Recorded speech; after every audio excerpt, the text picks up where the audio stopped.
Mga bro, kamusta kayo dyan? Ngayon, pag-uusapan natin ang seryosong usapin tungkol sa potensyal na pagbili ng Mature Counter-Unmanned Air Systems (CUAS) ng Philippine Navy.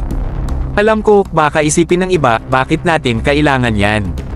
Pero alam nyo, napakaraming benepisyo ng pagkakaroon ng ganitong high-tech na teknolohiya, lalo na sa harap ng dumaraming drone attack sa buong mundo.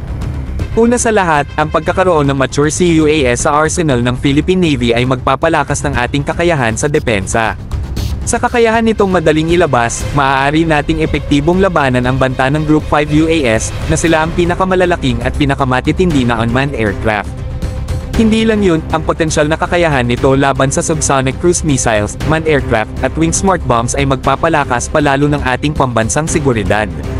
Isipin nyo na lang ang kapanatagan ng loob na alam natin na ang ating Navy ay armado ng state-of-the-art na teknolohiya na kayang neutralisin ang sophisticated aerial threats.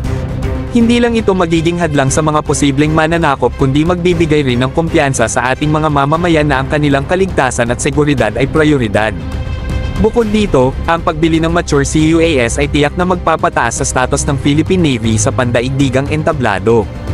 Ito ay magpapakita ng ating dedikasyon sa modernisasyon at pagpapalakas ng ating kakayahan sa depensa, na nagpapakita ng ating handang mag-angkop sa mga nagbabagong hamon sa seguridad.